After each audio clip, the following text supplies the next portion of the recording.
Olá, eu sou o professor Rafael Brum Verlang, professor da Unipampa, campus Caçapava do Sul. Estamos voltando então com o nosso terceiro podcast e vídeo, que vai falar sobre o coronavírus nas cidades dos 10 municípios sede da Unipampa.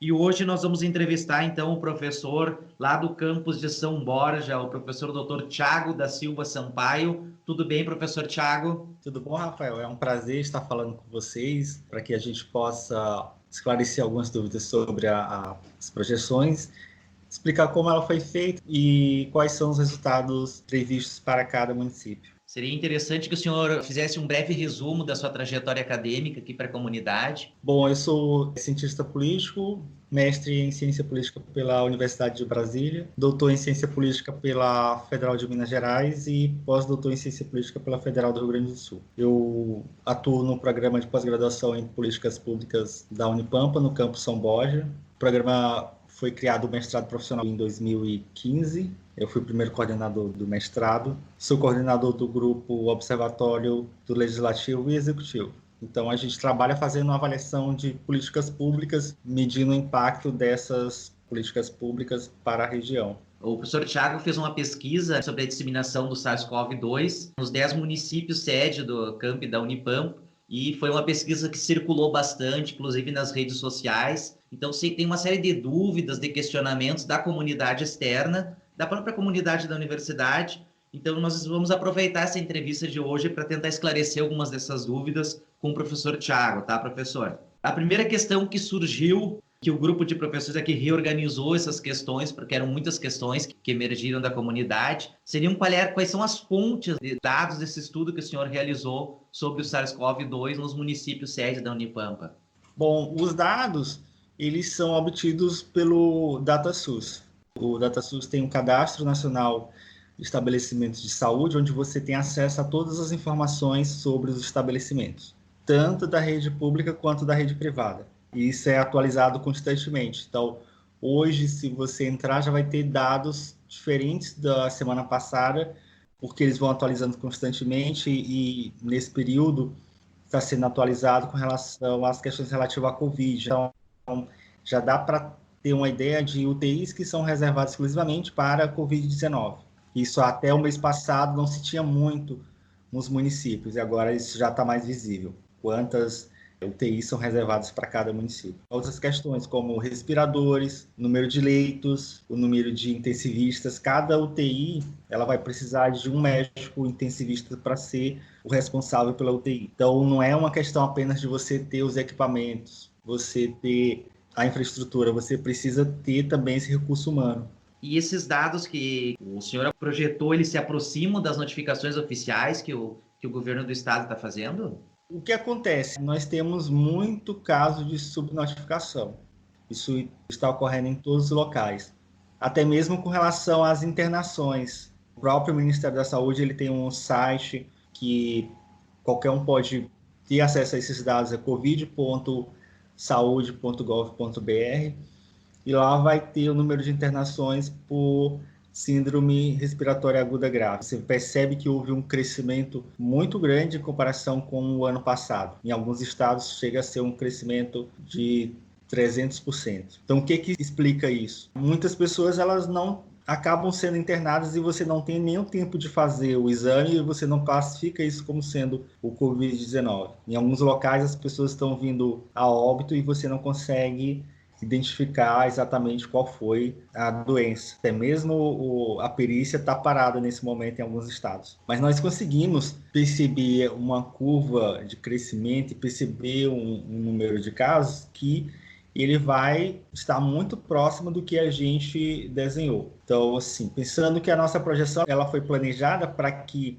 a gente pudesse compreender como seria caso não tivesse sido tomada nenhuma medida. Então, se não tem nenhuma intervenção por parte do governo, o número de casos que nós teríamos seria o que é apresentado na projeção. Isso poderia se agravar porque se você não tivesse, por exemplo, ampliação de leitos, compra de equipamentos, isso seria muito mais grave. Professor Thiago, o senhor fala em projeções de cenários prováveis, em que seria um cenário pior e o que seria um cenário não tão problemático para a disseminação do Covid. Como é que o senhor chega a esses parâmetros para um provável cenário? Sim, o parâmetro ele é desenhado com base no peso de cada grupo de risco, na probabilidade maior de infecção de determinados grupos, numa certa variação que a gente desenha para o acesso à saúde pública.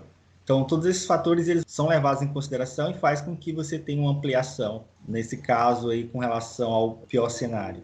Pior cenário, se você tem um grande número de casos, em pouco tempo, você vai ter um grande número de óbitos, porque a maior parte desses óbitos eles ocorrem pelas pessoas não terem acesso a um tratamento adequado, porque o número de óbitos mesmo, se você for criar um índice com relação à Covid, ele vai chegar a 0,5%, né, de toda a população. Se você tem toda a população infectada, seria esse número. Esse número ele só passa a crescer porque você vai tendo pessoas que não têm mais acesso à saúde. Então, em vez de ser 0,3, 0,5, aí você chega a atingir 1%, 2%. Em relação aos problemas que vão ser enfrentados nesses 10 municípios da sua pesquisa, tu acha que os municípios estão bem preparados para enfrentar essa primeira onda do Covid-19? O que a projeção mostrou foi que, com a estrutura atual, os municípios eles não têm condição de atender a população sem que se tenha uma medida antes para que você não tenha um grande número de casos. Ou seja, se o município ele não tomar nenhuma iniciativa de criar medidas para que a população não acelere o contágio, como, por exemplo, a utilização de máscaras, o fechamento de alguns estabelecimentos, o colapso na saúde pública dos municípios ela vai acontecer em 4 semanas. Isso não é um problema específico de cada município, localizado nos municípios da nossa região.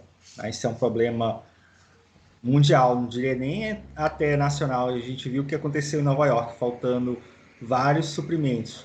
Então, suprimentos básicos acabaram faltando lá, como máscaras, você não tinha mais acesso.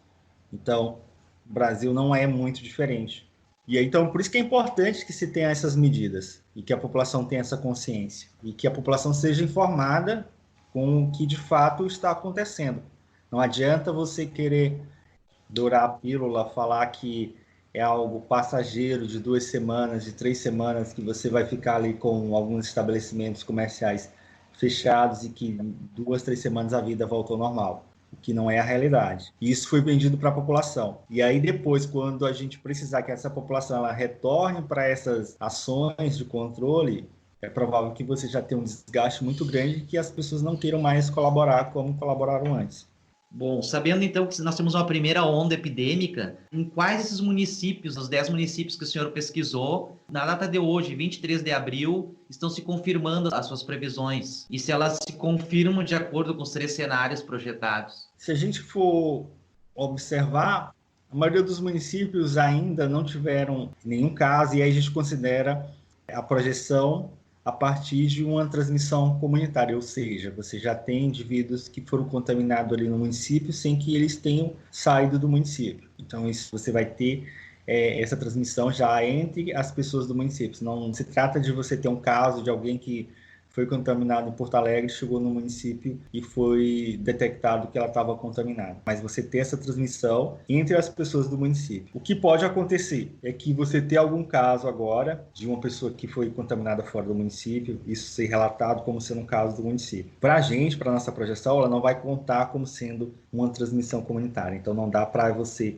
iniciar a leitura da projeção, porque a projeção ela vai considerar a partir de que se tem essa transmissão comunitária. Então, assim, se tiver uma transmissão comunitária, o cenário descrito, a progressão descrita é essa que foi desenhada. O que pode acontecer? Os municípios eles aplicaram medidas de controle nesse momento. Então, é provável que os municípios eles não tenham nenhum caso, mas aí é preciso que se compreenda que o município ele não vai conseguir manter os estabelecimentos fechados por muito tempo, que ele não vai conseguir se manter fechado à população de outras regiões. Se não dá para você trancar o município por 1 ano, 2 anos. No momento em que você reabrir, que você enfraquecer essas medidas, aí que você começa a ter o surto. E aí que esse quadro desenhado ele vai ser visto. da nossa Nossa, região, os casos mais graves, o município que apresenta o quadro mais grave seria Bagé e Livramento.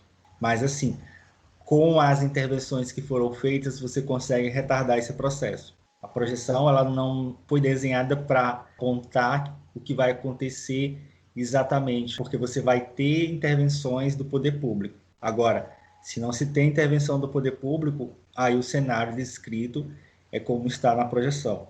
o senhor apontou que havia necessidade de ter uma contaminação de 75% aproximadamente da população para ter um efetivo controle da doença. Considerando que a gente não consiga produzir uma vacina para o próximo ano, essa doença pode perdurar por mais outros anos, sei lá, 2022, até que se consiga fazer essa vacina. O que o senhor acha? Quais são as projeções? Porque a população está achando que daqui a 2, 3 meses toda a vida volta ao normal. O que Isso. poderia acontecer caso não se produzisse a vacina? Por isso que é importante que se tenha esse esclarecimento, porque quando você tem um compromisso que é mais um compromisso político e não tem uma preocupação de esclarecer muitos os fatos para a população, acaba passando essas ideias que são distorcidas, como uma ideia sobre o pico, né? Pico, e as pessoas escutam falar sobre pico. O que vem a ser esse pico da epidemia, o pico do surto? Quando está falando sobre esse pico, está falando sobre o quê? Sobre São Paulo, sobre Porto Alegre, porque se for imaginar municípios que não tiverem nenhum caso, não dá para você falar em pico. Então fica bem complicado. O que a OMS tem identificado é que nós vamos conviver com esse vírus durante mais uns 2 anos, se não tiver uma vacina. Então, 2 anos que você vai ficar nesse processo de ter alguma medida de controle. O Reino Unido, por exemplo, já está pensando em que essas medidas elas vão se manter até o fim do ano. Então, quando você dá essa ideia para a população de que se tem um pico daqui 2 semanas, que esse pico vai acontecer daqui 3 semanas, as pessoas elas acreditam que vai ter esse pico, depois você tem uma queda e pronto, a vida segue ao normal, o que não é a realidade. Alguns países eles estão mantendo uma abertura lenta e gradual, até que você consiga ter uma estabilização maior. Mas você vai se abrir para outras nações. Né? E quando você tiver essa abertura, aí você tem a incidência de novos casos. E a incidência de novos casos tendo uma transmissão comunitária novamente. Nos próximos anos, é provável que a gente conviva com esses ciclos, tendo uma epidemia durante um período, depois um período sem epidemia, o retorno dessa epidemia. Então, essa manutenção contínua durante os próximos 2 anos. Esses dados, né, eles consideram um pico na média de todo o país. A gente poderia pensar, então, que existiriam alguns picos de epidemia localizados na região, Sim. por exemplo, Caçapava. Isso, exatamente. São Paulo, por exemplo, o Rio, o Distrito Federal, há poucos meses você tinha uma explosão de casos, então com essas medidas de controle conseguiu segurar, então você já tem uma diferença nesse pico. Se for pensar no caso da Argentina, por exemplo, tem poucos casos, mas aí a Argentina está toda fechada, né, com a fronteira fechada. No momento ela vai precisar reabrir. Quando reabrir vai ter um conjunto de casos lá, e esses casos que vão afetar a Argentina podem passar para o Brasil por meio da fronteira. Então, se a Argentina está se segurando agora, nesse momento, pode ser que daqui 2 meses tenha um surto muito grande na Argentina, que não teve agora, e isso venha para o Brasil, né, e pegue justamente os nossos municípios que estão na fronteira. Como os nossos ouvintes, os nossos telespectadores, eles são na sua maioria aqui do município de Caçapava do Sul. Considerando as suas projeções em relação ao número de ventiladores mecânicos, leitos de UTI, você acha que o nosso município está preparado? Quais seriam as medidas que o poder público poderia tomar, já que o pico não chegou ainda aqui, para melhorar a nossa situação no eventual pico nos próximos meses ou semanas? Para Caçapava, você tem a possibilidade de ter um atendimento nos municípios mais próximos, como no caso Santa Maria. E aí por isso que é importante observar também o que está acontecendo em Santa Maria. Porque o município sozinho ele não tem condição de atender todas as pessoas. Porque o que foi visto é que nesse período seria só no município 60 pessoas precisando de internação. Então, dessas 60 pessoas, algumas vão precisar de UTIs. E aí essas UTIs elas precisam ser requisitadas de outros municípios. A OMS ela estabelece que você precisa ter uma UTI para cada 10 mil habitantes. Aí seria um número básico. Mas não dá para você ter uma UTI em cada município, devido a uma série de fatores, como, por exemplo, o baixo número de médicos intensivistas. Você tem quase 500 municípios e se tem 250 médicos intensivistas no estado, e a maioria na região metropolitana de Porto Alegre. E aí não dá para você manter uma UTI no município sem ter os profissionais que são necessários a isso. Então, não se trata só dos equipamentos. Então, você precisa de toda essa estrutura.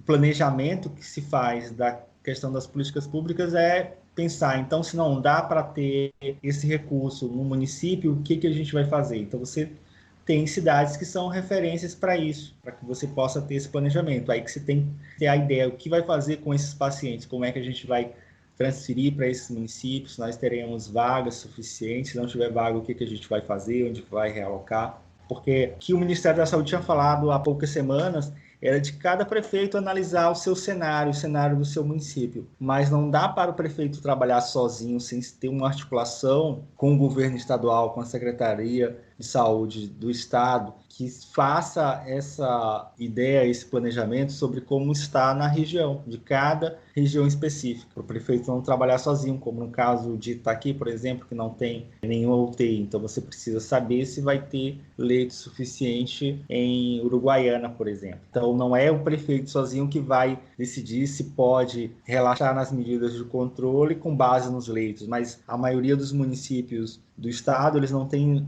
leito nenhum. Então, como é que você vai fazer? Então, o caso de Caçapava é o que se vê em quase todos os municípios. Você não tem como atender a população com a estrutura atual. Aí é preciso que se imagine como é que está a estrutura dos outros municípios. Aí você fica dependendo das políticas dos outros prefeitos. Então, se Santa Maria tem um grande surto, se a população relaxou nas políticas de controle, se tem um grande surto e o número de leitos lá se esgotou. Aí o que você vai fazer? Qual a outra ação? Então não dá para só o prefeito do município isolado tomar uma medida, tomar uma iniciativa de relaxar na política sem ter essa ideia maior sobre o conjunto. Porque você tem hoje o número de casos muito mais na região metropolitana. Então pode ser quando precisar de se ter um atendimento na região metropolitana, os leitos eles já estejam ocupados. E aí você não tem mais para onde mandar esses pacientes. É importante que se tenha uma consciência hoje que não é uma ação isolada do município. O ministro da Saúde ontem na coletiva falou que ia mandar,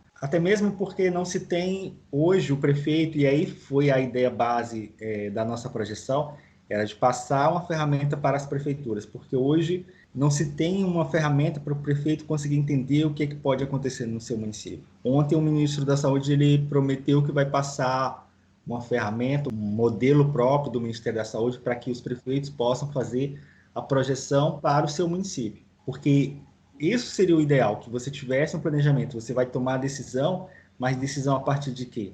Você precisa ter dados, você precisa saber interpretar esses dados. E a partir da realidade local. Então, a nossa realidade é que os nossos municípios eles não têm como manter leitos de UTI, devido a uma questão de fatores. Nós não temos profissionais, nós não temos os recursos necessários para isso. Então, não é a ideia de você passar essas ferramentas apenas para os prefeitos. Você precisa ter uma coordenação maior entre as prefeituras. Então, o poder público desses 10 municípios receberam os dados da sua pesquisa, professor Tiago? Sim, o programa ele passou todos os relatórios para as prefeituras, para que eles tivessem acesso, pudessem ler e compreender o que pode acontecer no município. E, a partir disso, tomar algumas decisões, planejar o que pode ser feito e o que não pode ser feito. Não dá para você também agora imaginar que vai conseguir capacitar as pessoas, que vai conseguir os equipamentos, tudo nesse momento, né? Você tem uma corrida mundial por respiradores. O preço médio de um respirador que era R$20 mil, hoje está custando mais de R$100 mil. Então isso torna muito mais difícil para que nesse momento você consiga reverter esse quadro. E não é que os municípios eles tinham uma estrutura tão ruim, é que a demanda vem desse surto, ela é muito maior do que a estrutura de qualquer local possa suportar. Aí a gente viu isso acontecer na China, que não se tem tantas informações sobre o que aconteceu na China até hoje, mas o que se sabe é que lá também o sistema entrou em colapso, e aí tiveram que construir o hospital de campanha gigantesco em 10 dias. Na Itália, nos Estados Unidos, então o sistema de saúde desses países todos entraram em colapso. Até mesmo no Reino Unido teve dificuldade. O Brasil também sofre do mesmo problema. Não há nenhum país que não vá sofrer com esse problema. Você pode reduzir o custo disso tudo com um planejamento adequado. Tendo um planejamento, aí você sabendo o que dá para fazer nesse momento. O que dá para fazer nesse momento é que a população entenda que ela é parceira do poder público. Ela tem uma parte importante nesse processo. E a parte dela importante nesse processo é tomar ciência das medidas de controle, o que pode ser feito e o que não deve ser feito. A questão do distanciamento social, a questão da utilização de máscaras, a questão da higiene, tudo isso é importante para o indivíduo. Cada sujeito ele é uma parte muito importante nesse processo. Então, professor Tiago, nós agradecemos a sua entrevista. Então, no podcast de hoje, nós falamos sobre questões de disseminação do coronavírus SARS, que causa o Covid-19 nos municípios sede, campi da Unipampa. Vou lançar um desafio para o professor Dr. Tiago agora, tentar fazer em 2 minutos um breve resumo da sua fala. Nós vamos pedir para a pós-produção, os nossos alunos que estão ajudando aqui na edição dos vídeos, fazer depois uns videozinhos curtos para a gente colocar nas redes sociais. Se tu tivesse que resumir essa tua pesquisa, deixar a população tranquila, ou não, né? Não sei, em relação aos dados que o senhor coletou, passou para o poder público, em 2 minutos, como é que o senhor resumiria toda essa sua fala aí? É um desafio para nós encerrarmos a nossa entrevista. O nosso objetivo era identificar como a estrutura de saúde pública de cada município reagiria à epidemia da Covid-19. Então, é importante que a população ela entenda que é necessário que se tenha um planejamento e que cada sujeito ele tem um papel importante nesse processo. Os dados, eles, em alguns casos, as pessoas podem entender ele como sendo um pouco assustador, e principalmente quando se vê o número de óbitos, as pessoas elas podem ficar assustadas, mas compreender que se trata de um modelo matemático, de que é uma projeção a partir de alguns dados, a partir da evidência de algumas regiões, e que isso pode ser revertido desde que se tenha ações do poder público, desde que a população ela entenda qual é a parte dela nesse processo, e o poder público e a sociedade civil trabalhando junto podem sim reduzir o custo de todo esse processo. A consciência da sociedade civil é importante nesse processo. Cada indivíduo consiga compreender qual é a parte que lhe cabe nesse processo. E para o poder público ter também a ciência do que dá e o que não dá para fazer diante desse diagnóstico. O diagnóstico aponta que nós não temos uma estrutura tão robusta para conseguir atender toda a população. Então nós precisamos retardar esse processo de disseminação, pensar numa estratégia para que se tenha uma reabertura. Como é que vai ser essa reabertura? Porque você não pode deixar o município fechado por muito tempo. E também que se consiga compreender que pode ser que se tenha a necessidade de manter outras medidas de controle durante os próximos meses ou durante o próximo ano. Muito obrigado, professor Tiago. Este é o 3º vídeo podcast produzindo. Nós convidamos os nossos ouvintes, pessoas que estão nos escutando, nos vendo aqui nos canais, que mandem questões para o próximo podcast que vai ser produzido na próxima semana, que façam suas inscrições nos nossos canais, no Castbox, no Spotify, no canal do YouTube, para estar recebendo esse feedback de vocês e poder esclarecer melhor as dúvidas de vocês. Muito obrigado, professor. Eu que agradeço, muito importante para que a gente possa esclarecer tudo isso para a população, sem estar preso a amarras políticas, para a gente informar exatamente como esse quadro ele está sendo apresentado para os nossos municípios, trazendo toda essa ideia para a nossa região, não pensando a partir de outras realidades, mas sim a partir da nossa realidade. Isso é muito mais importante para que nós tenhamos esse conhecimento e consigamos fazer um planejamento mais adequado para a nossa população. Muito obrigado e até a semana que vem.